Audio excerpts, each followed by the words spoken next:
All right, we're back on Morning Line. Thanks for joining us. Our guest is John Harris with the Tennessee Firearms Association, and we're going to take some phone calls, 737-7587, and there he is. John, we've got Joe that waited through the break, along with Ann and some others. Let's take Joe. Joe, good morning. Hi, Joe. Good morning, Nick. Good morning. John. I've got a comment and a question.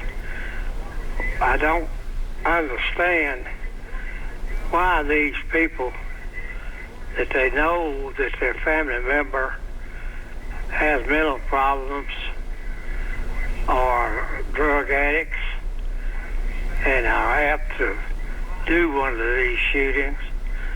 There's all kinds of help out there for these people to call besides the police departments to get them help or get them committed or whatever they need to do. But yet when they get shot or do something crazy like the guy up in Indiana, then the family ought to be to blame for it, not the police department. All the police department knows is when they call in that they've got a problem. Well, John, maybe you can address that. We talked about the family. The mother did call to report it. Another case, let me throw this to you also.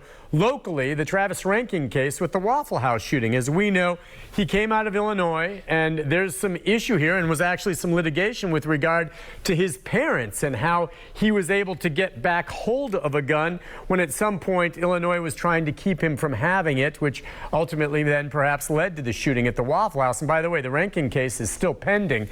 But yeah, to what degree family members should be held responsible? Well, that's a complicated and very touchy issue because the family members have even less authority and power than government does when you start looking at these constitutional restrictions.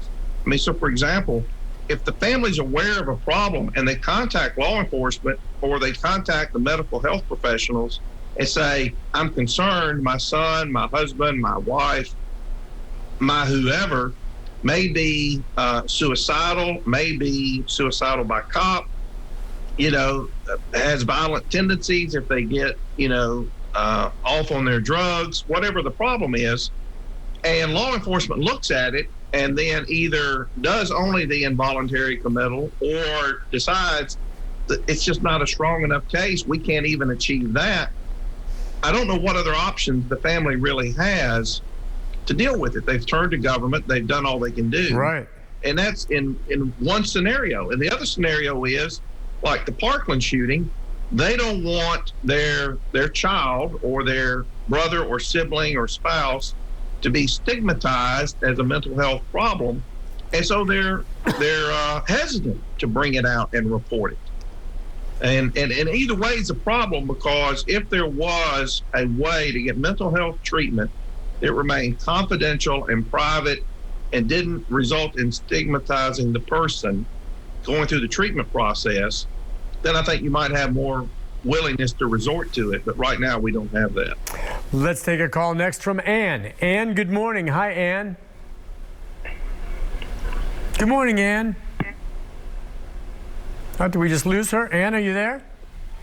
I'm going to put her on hold, and then we'll see if we can come back to her. Ann's a regular caller. She may have just accidentally hung herself up. Let's go to Gary. Gary, good morning. Hi, Gary. Hello? Hey. There? Hey there. Go ahead. Yes, I have a question and a comment. My comment is for the caller that questioned where he could carry a gun. If you're going to be a gun carrier, you need to know your rights.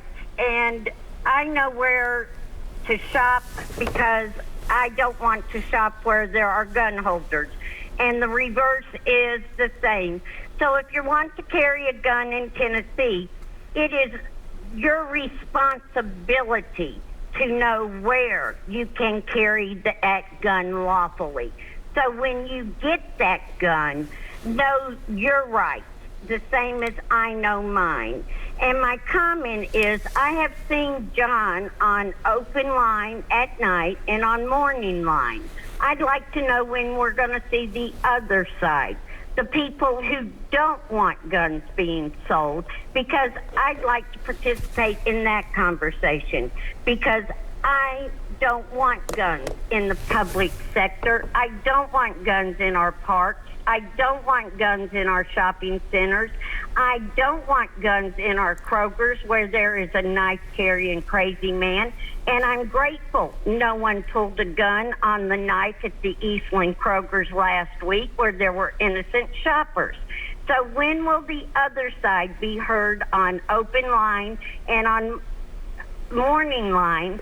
Okay, and by the way, that is Ann, not Gary. I got this. I'll get to Gary in a second here. And by the way, we have invited gun control advocates to come on the show, and for whatever reason at times they're just not available or do not come in. And let's face it, the thing about Tennessee is it's a Second Amendment state. They're out there, folks just like Ann, and so we seek to have them on. By the way, I know you're a lobbyist up on Capitol Hill. Who is your counterpoint on there? I don't know if you ever walk into an office, and I know you're lobbying for certain gun legislation.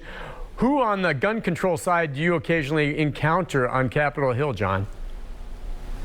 Oh, it's pretty common. We run into the Tennessee Sheriff's Association. Mm-hmm. Sometimes it's the Tennessee Bureau of Investigation. Sometimes it's the governor's administration. There's a group here funded by Michael Bloomberg called Moms Demand Action. There are plenty of people up there lobbying against gun rights. And in fact, if you look at the fact we've got 73 House Republicans, you would think the Republicans would support Second Amendment issues, but Speaker Cameron Sexton, who's in charge of the House Republicans, recently said on morning radio here in Nashville that if they had run real constitutional carry, he was concerned there wouldn't even be enough Republicans to vote to get the 50-vote limit to pass it. So we've got a lot of even Republicans that are opposing Second Amendment issues in Tennessee, which I think astounds a lot of people. And then we've got some Democrats, and I can name a few of them, who are very strong Second Amendment supporters. And the fact is they tend to come from rural communities because you don't see urban Democrats typically supporting constitutional rights. And the first point that Ann made, and Ann, we will reach out to Moms Demanding Action and some others to have them on. As I said, we've sought that and we will try. Sometimes it's just hard to get them to come on, but we will continue to try to do that and have them on. But John, with her point about knowing your rights, and she's right, this is a complex law and it's confusing, but ignorance of the law regardless, and you weren't making this an excuse, but I mean, is not an excuse. If you buy a gun and you just don't understand the law and you get busted for it, that's on you and no one else. That is typically the way the law views it. It's the individual's obligation to know the law. But at the same time, the U.S. Supreme Court has addressed that issue, and this is a problem in Tennessee. And the Supreme Court has said, whenever you create a criminal law, and that's what these gun laws are, the law has to be sufficiently clear that the average person knows what the law is, can comprehend what the law is, and it's clear that the person can apply the law to the circumstances. So what that means is the average individual, the average police officer, the average judge, juror, district attorney, and even the average news reporter all need to easily understand without having to call an attorney what the law allows or doesn't allow. And the only question is, did somebody violate that law? Tennessee, because of the way it has been so mismanaged legislatively on this issue for the last quarter century, does not have a set of laws that meet that clarity standard. It is not easy to know in any one particular circumstance whether you are engaging in illegal activity or not. And so, for example, like we discussed earlier in the show, the governor's law actually makes that worse because people with permits now are legal in some places like parks, where people who would carry without a permit come July 1 could be arrested and charged and even convicted for violating the park restriction laws. Now we've got Gary, I think, on line one. That was my mistake. Are you there, Gary? Yeah. Nick. Hi, Gary. Sorry about that. You go ahead. All right.